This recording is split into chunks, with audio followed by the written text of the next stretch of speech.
A lot of people talk about leading with purpose, but this guy, Jeff Hilimire, really means it. He talks about the companies he started, including 48 and 48, which wrapped up its run this weekend. He also talks about his favorite 5 REM songs. Why? It had some influence in his life, apparently. All that and more today on the Marketing Madmen podcast. They say marketing is a madman's game. So now we turn it over to the Marketing Madmen with Nick Constantino and Trip Job.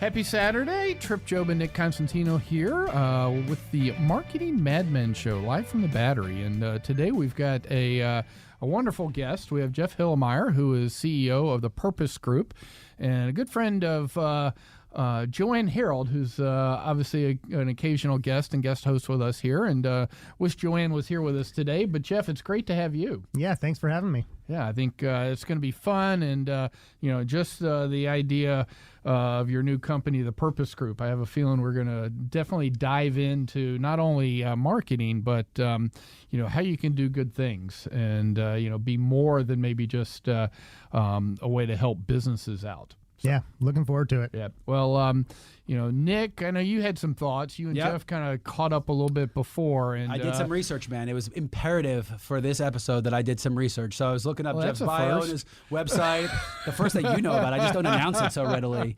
And I found out that, in the scope of business and all these important things, that he's an REM fan. And I realized that as the Yankee, I don't think I had as wide of a knowledge of REM as I should have. So I went in and I did some REM research. So we're going to call this first segment, Let's Get to Know REM. And Flounder, get out in here, buddy, because Flounder just schooled me in like 30 seconds about it. So let's talk about it. Let's do our fake marketing premise to make this conversation more palatable. So, look, REM was marketed a certain way to a Yankee. They had their main songs, and that they made the radio. But for this show, I actually listened to about 30 REM songs over and over again to pick my 3 favorites that were not known. I came up with Radio Free Europe, which is known, but I liked it. Night Swimming and Fall on Me were the 3 that very folksy, different from overproduction, and they were awesome for me. So, Jeff, you go first. Flounder, you go, and then Trip, if you know any that are in your thing, you drop out too.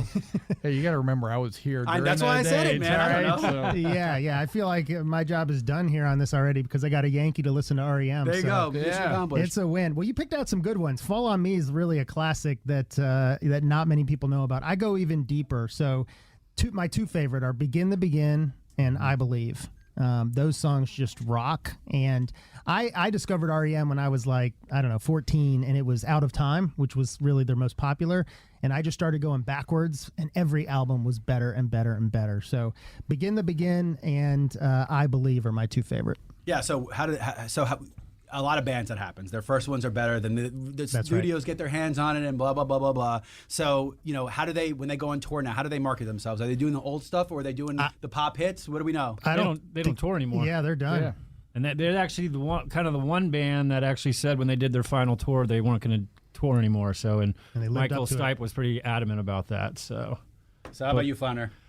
Early, I go Can't Get There From Here. I think that's a good one. And then I'm going to have to copy and go Night Swimming because it's just such a good song. So good. Easy breezy. So this will be I think we have to do a new segment here, Trip. I'll also go What's the Frequency, Kenneth, because that was the first one after their drummer left and they had to do a whole new album, and it was kind of... That was a good music video, too. Very That was good. one that had a heavy rotation on MTV back in the day. That's when he shaved his head and kind of That's his on whole new rocks. look. Yeah, I go a little old school. So Sitting Still is my all-time favorite. Nice. All right. And, great one. Man, Trip schooled me, too. He doesn't even have a list in front of him. That was good. Driver 8, I think, is a classic as well. And, I probably was going to go the What's Frequency, Kenneth, but I had forgotten about Begin the Begin. Nice. So I think that goes back as well. So I'm definitely more old school. Not that I didn't mind, obviously, the newer stuff, but... Yeah. Orange Crush is also a great one. Orange Crush is terrific.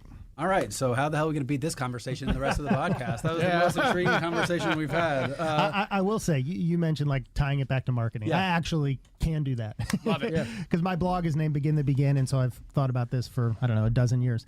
One of the things is we've worked with marketers is we talk to them about experimenting and that you need to test and try things in small amounts. And so Begin the Begin to me is a bit of a rallying cry. It's an entrepreneurial one. It's a marketing one. It's like you've got to start trying stuff. You've got to get out there. So that's why I think begin might work for a marketing. And I think it's great. Begin at the beginning, because people think about the end always or the middle. No, just begin in the beginning. Try the thing. How are you going to start? And then you can pivot from there. But you have to start at the beginning. And that's why it's so complicated. So let's do that. Jeff, tell us a little bit about your beginning and how you got here. Well done. You're such a good pro. segue, Trip. All right, so I grew up here in Atlanta. I ended up going to UNC Charlotte for college. I'm a tennis player, so I needed to play on a team. Couldn't get into tech on the tennis team, so I went to Charlotte. And it was in college that I started my first business building websites with my college roommate. And so this was 1998. We started our company in the dorm room. Moved back to Atlanta. Lots of stories to get us to 10 years later. We had 75 employees. We sold to private equity. I stayed with the private equity firm for 5.5 years as president. We had 350 employees. We sold that to a big holding company. And that's when I jumped out and started Dragon Army, which I did for 10 years. And then recently started Purpose Group. And in between there, started some nonprofits and got involved in that world. So that's the quick story. That's a quick story. Yeah, well, let's say we didn't quite overlap. I was about 10 years ahead of you then at Davidson on the tennis team. So my wife went to Davidson. Okay. Yeah, and we played Davidson every year. Yeah, awesome. I know. Very cool. Yeah, we did a lot of things. And when I thought there might have been a chance when you said UNC Charlotte, which was that's very cool. Nice. Now it's just Charlotte. So yeah, that's right. Yeah. So let's look Dragon Army a little bit. So again, did some research. Huge, diverse listing of clients. Okay, some Home Depots and some big names. Let's talk about, just because that was more on the marketing side and the agency side, talk about what the creative process was like, some of the clients and some of your fondest memories, and then that'll be a good segue into how we've gotten now into the purpose space and a little bit more of that. Sure. So Dragon Army, when I started it was effectively my third agency, and I wanted to sort of go in a different direction, and we actually started it as a mobile game and app studio, building our own apps and games. Okay. And in the process of doing that, I had a few of my past clients reach out, Arby's being one, that said, hey, we'd like a mobile game. And so we built a mobile game for them. And then I learned it's really hard to make consumer games on the phone. Because I don't know about you guys, but nobody wants to pay anything for a mobile game. So you got to slam a ton of ads in there to do anything with it. And that sort of craps up the game. So basically we pivoted to become a digital agency mostly focused on building product. But that gamification, that was the hot word. That's where Exactly. everyone wanted, was that gamification. And I think it still goes on to an extent. And I think it's sticky. That's why people like it, right? It makes it was sticky. Gamification when done by marketers is just crap. I mean, it's just let's throw a leaderboard up and let's give people a badge that they don't care about. But what I learned through doing 2 or 3 years of gaming was there is actually a science to building successful games that hook people and get them attached. And so we use that philosophy at Dragon Army, no matter what we build, to sort of infuse it with that. Again, gamification, we call it applied game theory, but it's a similar concept. Call me intrigued. Give me some ideas of some of the principles that you would use that you learn from that space. Because for me personally, I hate games with ads. I hate it. I hate you get so excited, it gets you to the point where you have to pay to do it. And I'm not a huge gamer, but I'm in space enough that I know the model. And I just wish I could pay $20. I don't care what I would pay for the game. If it's got me, I'll pay for it. Yeah. But that model is gone. It doesn't work that way now. It's tricking you into spending all of your money on these little microtransactions and all that stuff. That's right. But what did you pull out of gaming to put into the agency world? Yeah. So one of the things that we learned early on, so we hired, game developers when we first started Dragon Army. And so they speak a different language. One of the things they impressed upon me was that when you can create a game where you succeed by someone else and being involved with you, that your level of commitment to that game increases, right? Well, my son, in high school, created friends, from different parts of the country, right, on many of these games. Yeah, right. Yeah, so you ran the social aspect of it. That's right. Yeah. So if you can create an online experience that is enhanced by someone else joining you in that process, you're going to be stickier. Another thing is sort of time stamping things. So basically, in games, you want to bring the people back, and you want them to play multiple times a day, for example. So there's ways to do that. Well, when we've worked with some retailers, so let's take Starbucks. We haven't worked with Starbucks, but as an example, Starbucks wants people to come in at those off hours. Right. Well, if they can find ways to enhance that experience and bring them in, that's gamification. You're not giving them a badge for that, but you're training them. If they come 3 weeks in a row at 2:00 on a Tuesday, that might become a repetition that they start coming back to. Who started that though, right? Who's that? Kmart. Who is it? Kmart. Wow, Blue Light Special. The Blue Light Specials. Yeah, truly, think of that was the whole. You never know when they were going to happen. They were never between 9 and 5. That's good. Yeah. And they ran them, but that was 40 plus years ago. I think it's a fine line too, because you also don't want to devalue your brand, so it's not always discounts. People revert to discounts, and discounts get messy, especially with someone like Starbucks. It's brand value and proposition, and if you all of a sudden go in expecting the discount, it lowers the overall. Yeah. Like I joke about Macy's. Have you ever bought anything full price in Macy's in your entire life? Like it just doesn't exist. It'll be on not sale. in the last 10 years. It'll be on sale right? in 2 weeks. It'll be on sale. Who is 2 paying weeks? So, but you know what 2 I'm days. saying. You know what I'm saying. So I think I agree with that, but I think that's where gamification comes in. Is Totally what is agree. it? Because rewards programs are very different than discounting. A rewards program with the right rewards, there are some that are just worthless and you throw it in the garbage. But with the right rewards, I think helps that a lot. Yeah, no doubt. No Yeah. doubt. So what else? What about some clients and some experiences that you had so you really one, enjoyed? one you guys might be familiar with is so Dragon Army is a different type of agency in that we build product for our clients. So whether that's an app or a website or some other experience. Tangible. Yes, exactly. It's not, say, just a commercial. Hypothetical it's something theory. It's something. Okay. So, for instance, we built the original launch of BR Live. So you guys are probably familiar with that, right? The live streaming. So we worked with then Turner for years building that out. And what was really interesting with that was it started as a small idea, 4 years before at Turner, and they chose us because we were a company that can build small ideas into something. And it grew from, we had 2 people on it. Right. So we had like 30 people working on this one project to get that massive launch to happen. And talk about that, because that technology is huge nowadays. Like, for example, I know we have one of our biggest problems in dealing with the Braves is called Baseball Advanced Media. BAM is the digital liaison and BAM is owned by Disney, and that infrastructure went to build Hulu. That's how much this changes hands. Wow. How complex it is to build, because again, user interface, lags. There's so many things that can go wrong, and if you screw that up, no one's going to ever look at it. So, what was that process like? And were you running it at that time? Were you involved intricately? Yeah, so we were their team building that soup to nuts. So they had some leadership, but it was, literally we had our people over at Turner working every day. They were, and it was an interesting thing for us because for me, I'm a big culture guy, and so half my company was not in our office, they were in Turner's office, right? And so that was tough for me, but no, it was a great experience. And yes, we had, the conceptual designers, the graphic designers, the developers, the testers. I mean, it was a massive team to stand that thing up. Wow, and are they still and using that technology? They're using most of it, yeah. Now, That's cool. they ended up, when Time Warner and all that happened, they wanted to bring it in-house, which we knew that would happen They merged. eventually. There's other technologies. You have to create synergies. Yeah. Do you still get licensing? Do you still get money from them using that? No. Oh, you didn't sign a bad contract. What? But I do It's want to, tough when in we that. come back from the break, I do want to dive in a little bit to that crossing the culture, all right? Because I think that's a great point. So you're listening to the Marketing Madmen on Extra 106.3. We'll be right back. Tonight in Arkansas, there's a mother tucking in her daughter and turning off the light. A business owner is burning the midnight oil. An at-home dinner date is plating up possibility. And it's all happening under one roof. How? The power of a conversation, like the one John from Integrity Solutions had with First Horizon Bank about his vision for a sustainable mixed-use building. Now it's not just words, it's life. First Horizon Bank. Let's find a way. Go to firsthorizon.com/John. First Horizon Bank, member FDIC.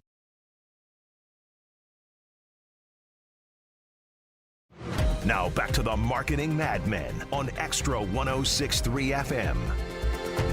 Welcome back to the Marketing Madmen. Trip Job and Nick Constantino here with Jeff Hilimire, who's the CEO of Purpose Group. We were talking about Dragon Army, and one of the things you said was that when you were doing a lot of work with Turner, was that, half of your group was in their offices, and culture is really big for you. So, I see that a lot, obviously, in the marketing world. So how do you bridge that culture of what you're trying to accomplish and what a really key core client is trying to accomplish? Yeah, it's a great question. So one of the things we very early on decided is we're not going to do a staffing relationship, which some agencies do. Like a lot of the agencies that work with Delta on their mobile app, they literally, just like I described with Turner, they have their team go there and they might go there for 2 years. And so that we've decided not to do that. If an opportunity, and we have turned down opportunities where that's what they want, that's fine. It's just not for us.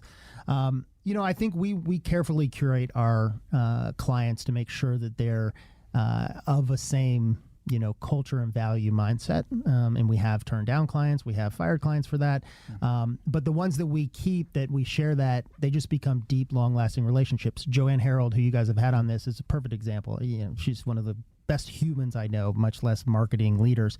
But I've worked with her in 3 different capacities in her roles at her different companies.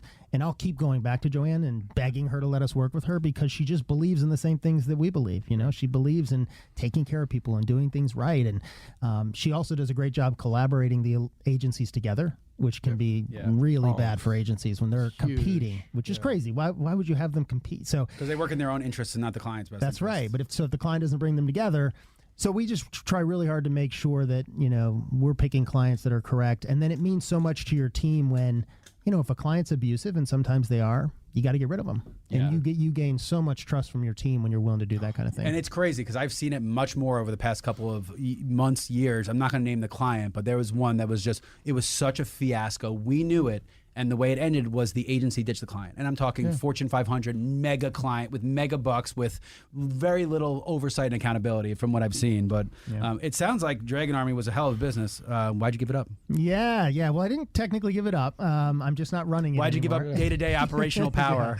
2 things happened. When COVID hit, and we were all, so Dragon Army gave up its office space July of 2020 and went fully remote. And so, 35 employees at the time. And I started to really reflect on what I want, the impact that I wanted to have in my work. And at the same time, there's a woman named Jen Leahy who I'd worked with for a dozen years who she was president at the time. I knew she was the one who should be running the company. She had that deep passion. She had built the trust with the team. So had a lot of conversations with her. She was excited to take on that role. I was excited to support her in it. And then I started to think about the impact that I wanted to have around building what I would call purpose-driven businesses. So I'm a believer that business should be a force for good in the world. And that's what I've done with Dragon Army, is tried hard to build a playbook for that, a philosophy for that. I've written 4 books on the topic. So I sort of landed on this idea of creating Purpose Group, which is a holding company, and we could talk more about that. Yeah. But so in October of last year, I promoted Jen to be CEO, and so far she's doing a fantastic job. So very happy with that decision. Yep. Yeah, and I think a lot of people say purpose. They say that they have purpose. They say they want to be in purpose, but how they go about it and how it weaves itself into the day-to-day is very hard. Like, for example, we have most radio stations, all radio stations actually have a public charter to do good to the communities in which they serve. The internet doesn't have that, TV doesn't have it, radio has it. But how do you actually use that? Promoting the United Way or a big organization with some commercials is not really helping the way it is. So, I think people want to show purpose. Before we get to that, because I do want to cover a lot of purpose, I also see you on the board of the Carter Center. Yes. So my wife worked at the Carter Center. Lauren Gay was at my wedding. She was President Carter's pretty much everything for a long time. I met President Carter twice. Talk a little bit about that. Talk about what it's like to be on a board like that, because I think you're not getting paid $1 million to be on a board. I think there is still that level of service and purpose in that. So I think talk a little bit about that, because I think it's an important point to cover. Yeah, so I recommend to like when I speak to marketing classes at Georgia State, when I get in front of young people, I tell them, get involved in nonprofits, get on boards, give your skills back. It's meaningful, it helps the world, and you learn a ton. The Carter Center is unlike any board I've ever been on and probably will be on, because the work that they're doing is so beyond my ability to help them at all. Like, the meetings are like, okay, we're trying to eradicate guinea worm in these 2 villages and make sure there's fair election. There's fair elections in Malawi. Right. Yeah. And I'm like, well, I know how to build a website. I don't know, a lot of boards I can actually. So I think that one's very humbling, because what it does for me is it allows me to see, wow, like as much as I might think I'm making an impact on some things, I'm not making near, what I could be and should be. It's just a very great group of people. No, you don't get paid at all to be on most nonprofit boards, including the Carter Center. But it's an opportunity to advocate for them and support President Carter. I mean, I'd argue who's had a better post-presidency impact on the world than President Carter? I mean, I don't know that anybody has. And for those that haven't met him, I mean, he is a dude. I mean, there's nothing presidential. And then I'm not saying that in a bad way. I'm saying that in a very good way. Like, he teaches I've got to meet him, in person. So it's just amazing. An unbelievable experience. And I think one of the big problems is nonprofits need that, man. Their websites are not good. Yes. They don't take enough from the public sector. It's from the corporate sector. They don't take enough of that, because one of the things I've always seen is like, look, if it's done the right way, you need the exposure. A lot of people, these especially after COVID, have identity crisis, and the United Way is a great example. What do you do? Yeah, well, they can't answer it. How do they think people are going to know? And why would people give you money if they don't understand? You say you have purpose. what is that purpose? Why do you have that purpose? So I think websites and mass media do have their place if done the right way under the right guidance.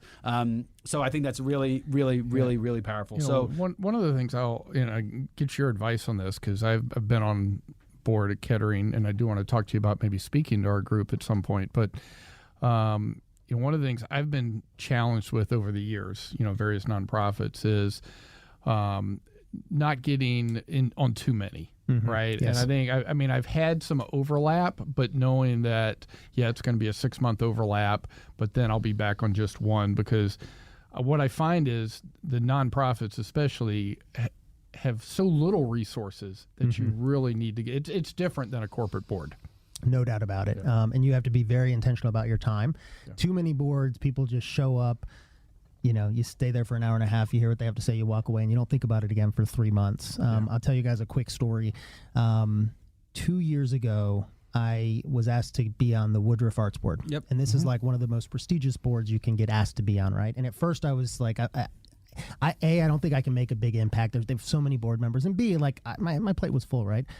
But everybody that I knew was like, you don't say no to Woodruff Arts. You say yes, you should do it. And I was like, and people that are like mentors of me. It's like, fine, all right. So I joined it. And after like 3 meetings, I was like, this is not a good use of my time or their time. Too big of a board, too many cooks in the kitchen. It's a fantastically amazing group of people, but it's like any big nonprofit, they have lots and lots of people. And so, I basically resigned from that board. And again, people were like, nobody resigns from this board. Like, what are you doing? I'm like, it doesn't make sense for me. Dude, there's like an alert go off when you're trying to go to the high. Is there like a big alarm that goes off when you try to walk in and check out some paintings that they don't let you in? I think they do wonderful things, but there are some nonprofits where the purpose of being on the board is to assist in fundraising. And that's right. And that's why they have incredible people on the board. Yeah. And I don't think they limit, they do limit, but they have a much larger board because the real aim is to have that breadth for fundraising. Right. That's right. No, you're 100% right. And look, they are one of I love them. And Hilimire is the CEO now. And I don't know that I could have dropped off. She wasn't CEO when I was dropping off. Doug Shipman was, who I love, but I was able to say, Doug, I just need... Anyway, so, I think to your point earlier, you just have to be intentional and make sure, I think, that you can make an impact earlier in your career. Sometimes it's nice just to network and build those relationships, but it's so much better when you can actually make an impact. And I wasn't able to make a big sponsorship sort of impact from being on it. Yeah, and I think the nonprofits and these boards have to be clear of what the intention is also. Like, if you're just there to be a fundraiser, that's fine. There's intention for it, but you should pay people to go out and make you money. I mean, I don't want to say it that way, but like, if the only job is to be attached to a revenue source, you pay people to do that. That is a line that you could pay. If you want thought leadership and strategy, that's a different story. And I've at times people, I said, look, I can't give you the time, but if you want someone to come speak in an event or something, I'll do that. I'll give you one day, but I can't be ongoing while I'm going to be president next year of Kettering. So, I've already told some people, I said, once I get to the latter part of 2024, then I'll open myself up. But I said, I can't do anything for the first 8 months next year. Yeah. So right, it makes a ton of sense. So Dragon Army, we've handed the reins of Dragon Army. So what's next? Yeah. So, Purpose Group, I would call it anti-private equity. Now I love hearing that, by the way, because I can't tell you how bad private equity has destroyed everything we know in our world as a B2B company, home improvement companies, and you can do the Toys R Us story. I mean, it's on a rampage of destruction. Yeah, and ironically, I've sold one business to private equity, and I still love those guys. So it's not that they're all bad, but the concept is, you buy a company, 3 or 4 companies, and you have a time horizon that you have to sell them, usually 5 to 7 years. And when you're forced into that, you just have to push a lot of things forward that maybe you have to make a lot of cuts. You have to force growth in there where it shouldn't be. And it causes those companies to go through a lot of turmoil. So with Purpose Group, what we're doing is we're buying companies and holding them forever. So what we do is we buy them, we use the cash flow from those companies to buy the next. If you've studied Warren Buffett or Berkshire Hathaway at all, it's the same model, a few trillion smaller, but it's the same model. It's long-term private equity. That's right. There you go. It's long-term. Yeah, permanent equity is sometimes called. And our sort of special sauce is the things that I talked about at Dragon Army and the things that I've written about in my books, we call it the Purpose Playbook. And so we bought our first company, awesome print apparel and signs company in Kentucky. We bought them in May, first company, 90 employees, been around for decades. nice and profitable, good, strong culture, but there's no driving purpose that pulls them all together. There's 6 offices that all sort of work independently. And so we're going to put in the purpose playbook over 9 to 12 months, take our time with it, bring everybody along. At the end of that, what should happen is we have 90 people who believe that this company stands for something a little more than just the shareholders getting rich, right? Yeah. Gives them a reason to think, I'm proud to be at this company. Shows them how they can impact the success of the company personally, right? So at a company like that, there's a graphic designer. There's lots of them, right? How do you take a graphic designer who's 2 years into her career and show her that you're actually impacting this 90-person company, right? So you align them on growth, you put in a profit-sharing plan, and the idea is, those companies should grow. And so our hope is to continue to build this portfolio of purpose-driven companies. And then ultimately, my hope is to have a ripple effect beyond that, so that let's say we have 10 companies, the main thing we've changed is we've infused purpose into them. And now other small businesses around this country can go, wait a minute, I can actually take care of my employees, do more in the community, and be more profitable, and grow my company faster. Wouldn't that be amazing? And you take out a lot of the risk too, right? Because you're coming in, if you're the equity partner and you're coming in, then the risk there's not as much risk to change. Because these people, if you've been running a business for that long, that's what you're afraid of. You're afraid of change. You're afraid of changing. That's right. So I have to imagine, how do you pick these companies? Are you the one that's going out? Do you have a team of analysts? How do you find these people? Right now, it's just 2 of us, and we work mostly through brokers. Brokers represent. So when in most cases, a business of say that 10 million or plus in revenue, they're going to find a broker to represent them and take them to market. And so they are for sale in theory. These companies are ones that have acknowledged that either they want to maybe they don't have a generational That's exactly what it is. So there are more businesses for sale now from the boomer generation than there ever have been, and many of them don't have succession plans. We met with a guy who runs a flag company, and he's like, I thought my son would want to take this over, but he went to Georgia Tech and now he runs a tech startup. You don't want to run a flag company. But so he was instilled with those skills from the entrepreneurial business ownership. Right. So the dad accomplished his job, but you still think that you have the legacy that you want to be handed down. So I could see that. What about, do the owners leave? Do they buy out and they leave and you come in as that group? Yeah, so it can happen both ways. The first one, the owner left, and there was a GM that everyone else already reported to, so we promoted him. Status quo the next day, so there wasn't a lot of change. I would love to have some where the owner stays for a while. The challenge there, in my opinion, is we do have a playbook we want to put in place. Yeah. So how do you take someone who for 40 years has built this company and go, this is what I don't like about private equity. They did this to me. I sold my company for a decent amount of money, and then they're like, okay, now here's all the ways we want you to change it. I'm like, but you just paid me a lot of money not to. And they trick you into believing that you will have say or involvement. In the industries we deal with, they keep the owners aboard as marketing pawns. So they throw them on billboards to pretend that they still own the company. Yeah. And then what happens is they lose and seed more power until they just end up walking. Yeah. So, I mean, you're right. Now, but how do you build trust with these people? Because if I heard private equity, even if you came on, we're the anti-private equity, I'm like, yeah, sure, that's what they all say. How do you build trust? And is it that way you have the credibility from the books and the speaking that helps you with that? Yes. How do you build that trust? Yeah. So I'll give you an example. So I've been practicing what I preach for 15 years, right? And so I've written blog posts for 15 years. I've got a podcast. So we had one of the leaders, we just went Say the name of the podcast, share it with the folks because they can go over and listen. Begin the Begin. There you go. There you go. Listen to Begin the Begin, favorite podcast providers. There you go. They when we have talked to potential sellers, they have researched, they've found me, they've kind of dug into the stuff that I talk about. And so I think there's an immediate sort of belief that we're for real. And the employees did the same thing. So when we bought Gerald Printing in May, and we went on the roadshow to meet the employees and tell them, they had already looked up Purpose Group, found what we talk about, looked up me, listened to some podcasts. So they kind of get a sense of that. But you guys know the proof is in the pudding. It's up to us now to live up to that. So we've got a long ways to go to build trust, and it can be easy to lose it. So it's an ongoing process. And obviously now that you've got a portfolio, the principals you can refer them to your other holdings. And so obviously the entire company can't because it's private, the secretive, but at least you've got that, where they can kind of vet out with your early holdings. Yeah, and it has to be hard, right? I have to imagine most companies in America, you could probably fire 20% of the staff, and it would, because they've been there for so long. It's just that those are the people. So if you go and fire people, then you lose that trust, because then you're exactly private equity. So how do you balance that? Do you let them stay? Do you go in? Do you do that? Because wouldn't that break trust right away if you were to go in and just cut 20% of the fat? It absolutely would. Yeah, that would be difficult. We really want our companies to run autonomously as much as they can. So, this example, we bought this company because it is profitable and doing well. Yeah, to your point, you probably could cut 5 or 10 people, but maybe the morale down from doing that would rub off on everybody else. Yeah, so it's not worth it, right? Well, then you're anti-private equity, because the first thing they do is say we're not firing anybody, and they fire 30% of the staff because they created synergies. That's right. Yeah, that's right. You got it. And I think, look, it's a great story, and just because you have so many other cool things, I want to move on from it. Sure. I want to talk a little bit about 48 and 48 and some of these other things, but congrats. Thank you. Because when you can make a business out of it, and I've heard lots of stories of these kind of groups happening, about even bigger ones that really, they're so involved and they use the principles, what they've learned, but they let the company keep their stake, but they're more importantly, their influence in it. And I think that's where the world should be going, and I think that it is in the face of how business is done. So congrats for getting off the ground. Congrats for growing the portfolio. Appreciate it.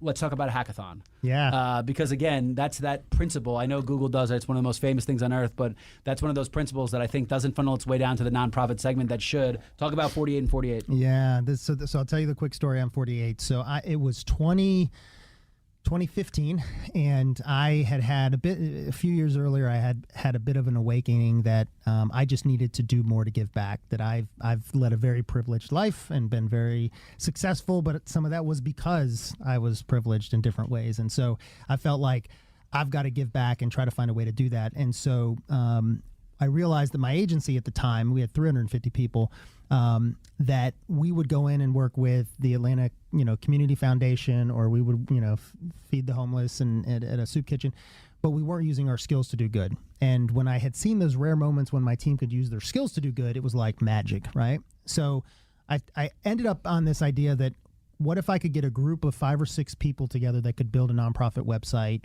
in a short period of time? And I started with like 2 months. I'm like, all right, well, that would be cool. I could get short, And then I started taking the number of hours it would take, and I went to a tech hackathon at Georgia Tech around that time, and I'm like, which are typically a weekend, right? And I'm like, that would be pretty cool if I could get 6 people, let's call it, to build a website for a nonprofit in a weekend.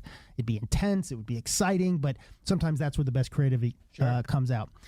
So you're so tired that you're only using the creative part of your brain, right? You're so exhausted that all of a sudden everything else shuts off, and it's just that creative part of the brain that's firing. Yep, exactly. And so then I was like, well, if 6 could build one website, 12 could build 2, because they're running sort of independently. And I did that math until it seemed insane. By the way, anyone I told in my own industry, 6 people can build a website in a weekend, they're like, that's insane. You can't do that. Anyways, I doubled it until I got to 48, and I'm like, I'm a marketer, so I thought 48 websites in 48 hours. Now that would be something worth trying.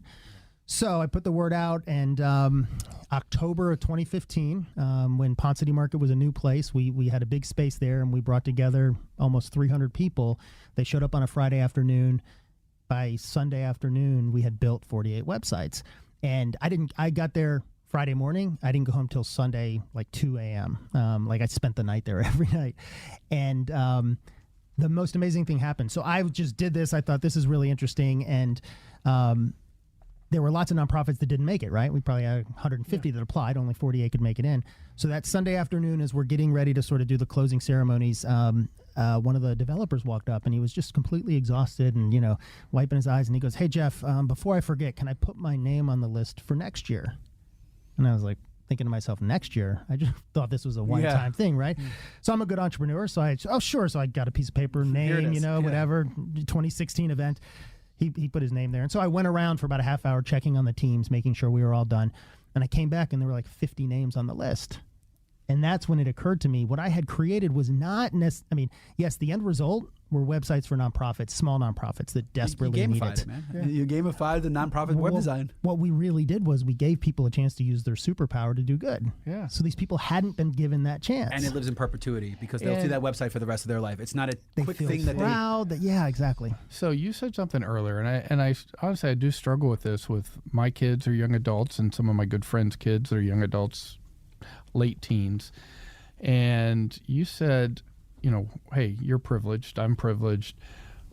but how can I do something good about that? Because some of the things I think we get struggled with in our generation from the younger generation is the term privilege sometimes almost becomes a shame. That's right. That's Right. And so I really want to hear, we got 2 minutes for the break. Sure. I'd love to hear your view because you, to me, are handling that so well. Oh, I appreciate that. And I struggled with it when I went through a program called Leadership Atlanta in 2013, and that's where I really started to understand my privilege, right? White, straight, Christian, male, no disabilities. I just have every advantage. I've never walked into a room where I wasn't accepted. And yes, a way to take that is go, oh, I feel so guilty about that. I decided to use that as empowering me and saying, you know what, I do have advantages. And yes, I worked hard. I worked really hard to build my companies. I mean, I racked up $100,000 in credit card debt by the time I was 22 building my first company. So it was hard in my mom's basement, right? Yeah.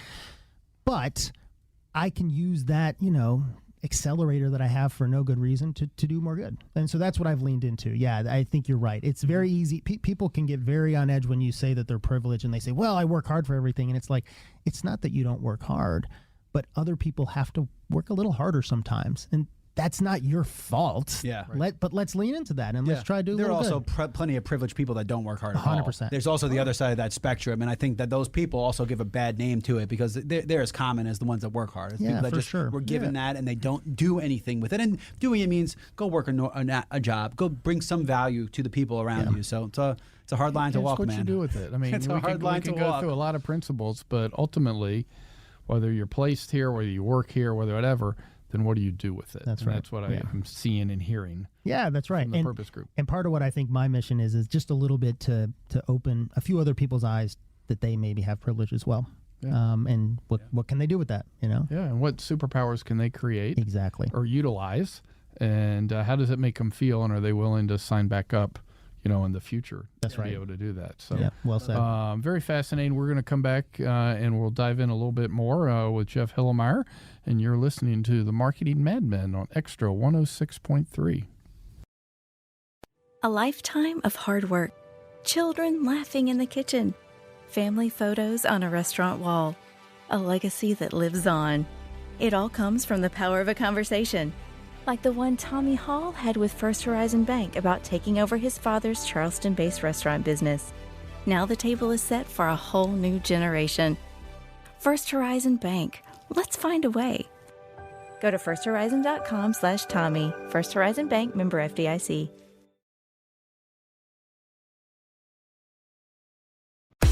Now back to the Marketing Madmen on Extra 106.3 FM.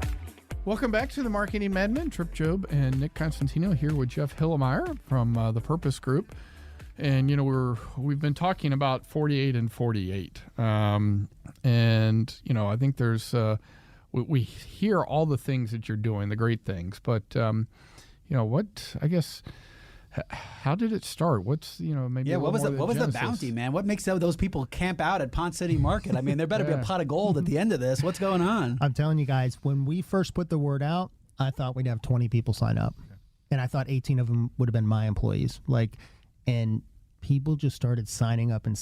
So I honestly can't tell you. The only thing I can think is that, our messaging was use your superpower, use your skills to do good. And just so few people are given that opportunity, which is just crazy, right? Like, what a great world it would be if people were able to use their gifts and their superpower to do good. So honestly, it was just that. And so after that first weekend, when people were like, hey, I want to come next year, I said, okay. And again, I'm a good entrepreneur. I've been one since, college. So I was like, all right, I can do it again in Atlanta. I felt pretty confident, but let me do it in New York. I knew 0 people in New York. I'm like, all right, I've got a year to pull off an event in New York and see if this is bigger than just Jeff's friends in Atlanta. So we did it. So then in 2016, we had New York and Atlanta. All right. So what was different about New York? I have to imagine, it's my personal you'll experience. love this. They don't like working for free as much, but they're more competitive. So that's 100%. Not the free part. They signed up just like Atlanta, but they were competitive. So here's a perfect funny example. In Atlanta, you have teams working on websites, right? Well, if one team needs a little graphic help, they'll ask the team next to them. And, oh, sure, no problem. And we do like a first, second, and third. Like we vote. We have like Joanne's on the board of 48 and 48. Yeah. We have votes. And so there's a little competitive. But like in Atlanta, it's like everyone just cheers for whoever got first, second, and third. In New York, nobody would help anyone else. Oh, it's like the boroughs. It's like the boroughs, man. They're separate. It was so shocking. I was like, somebody came in there. We're like, yeah, we're not going to finish this part of it because the other team that had twice as many people and were done hours before, they're like, we're not helping them. We want to win. But I'll just tell you, I should tell all my friends in Atlanta to have earmuffs.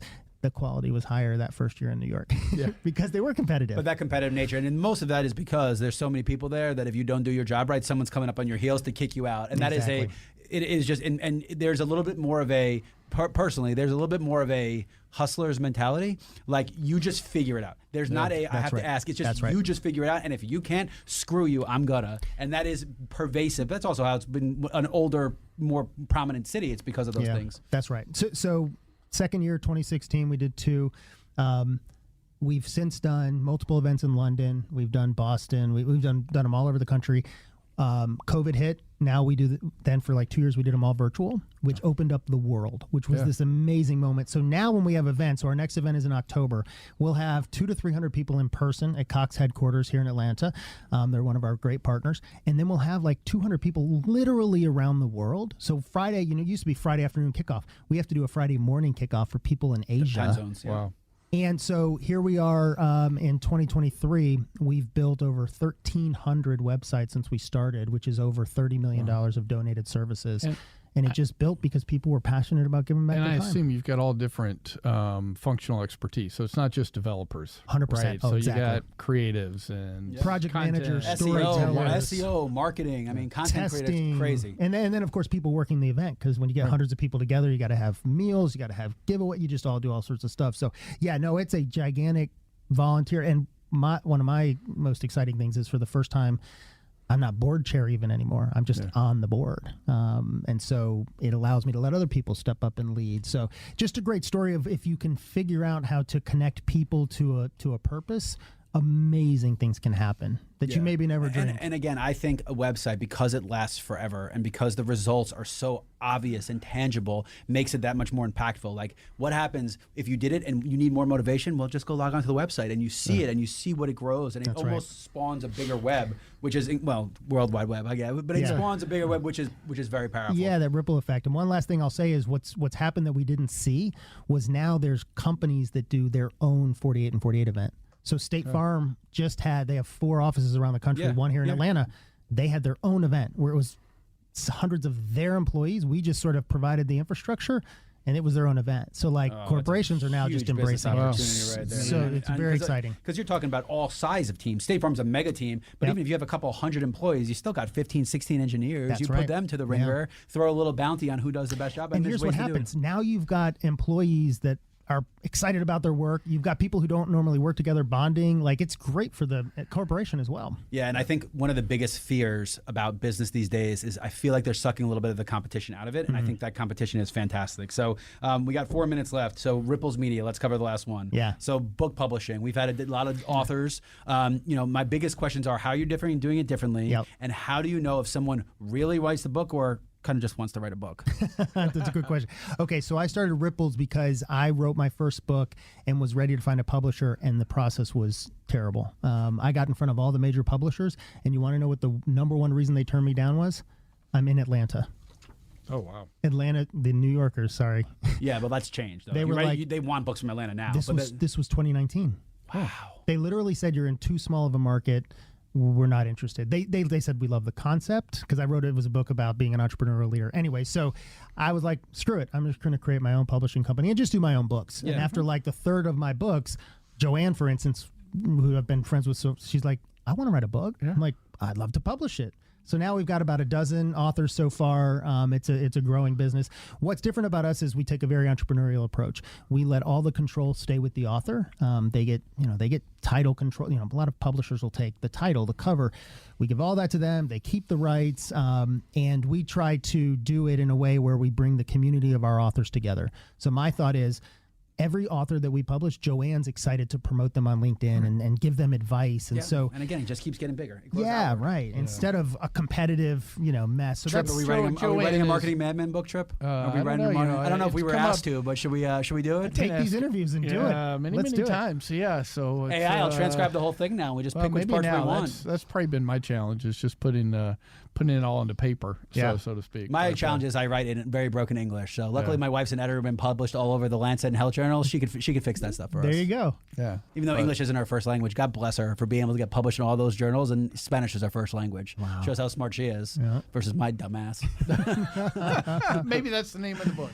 Yeah. Marketing Madmen, my dumbass. Hey, you know what? I remember what Perkins said about how not to suck at marketing, how his mom almost beat him up for doing it, but it caught on immediately. Yeah. Something about it, man. There's something about that title. I think we got a lot of fun stories there. So, no, I think that's neat. I think, you mentioned Joanne. I mean, she's a connector. So, I mean, that's totally what she does. So I think this idea of bringing people together to, help unlock ideas, unlock superpowers, et cetera. I mean, that seems like, Jeff, what you're really about in your core as well. So it's really neat. Yeah, I appreciate that. Exactly. The fact that I was able to help Joanne tell her story through a book, that's just so meaningful to me. So, and she speaks very highly of you. So you've helped her through her career, she helps other people, and she's a woman of purpose and a business woman of purpose. So it just catches on and it just spreads outward, and it's really empowering to see. And I'm excited. Hopefully, the 17 or more listeners, and Nick's got all the data, but we'll get your story out as well. So I appreciate it. Thanks for giving me the chance. Fantastic. Yeah. And definitely, I want to catch up, too. I think there's some opportunities. I'd love to learn more about the 48 and 48 and some ways that, maybe we can expose you to some other, groups and executives in the Atlanta community, too. So that would be fantastic to share the story of Purpose Group. So any final comments from you, Nick? No, this was awesome. I think that we covered a lot quickly. I think there's probably a lot more to the story. And go listen to some REM, baby. Yeah, that's right. Well, we'll have to start doing this a little more often. We'll find out some other, favorite groups from our upcoming guests. So you've been listening to the Marketing Madmen on Extra 106.3. We'll be back next week. This morning in North Carolina, wheels are spinning. Determination is winning. A passion is now a thriving business, and it shows no signs of slowing down. How? The power of a conversation. Like the one Clint Spiegel had with First Horizon Bank about starting a bike wheel manufacturing facility in Asheville. Now it's not just talk, it's rubber meets road. First Horizon Bank. Let's find a way. Go to firsthorizon.com/Clint. First Horizon Bank, member FDIC.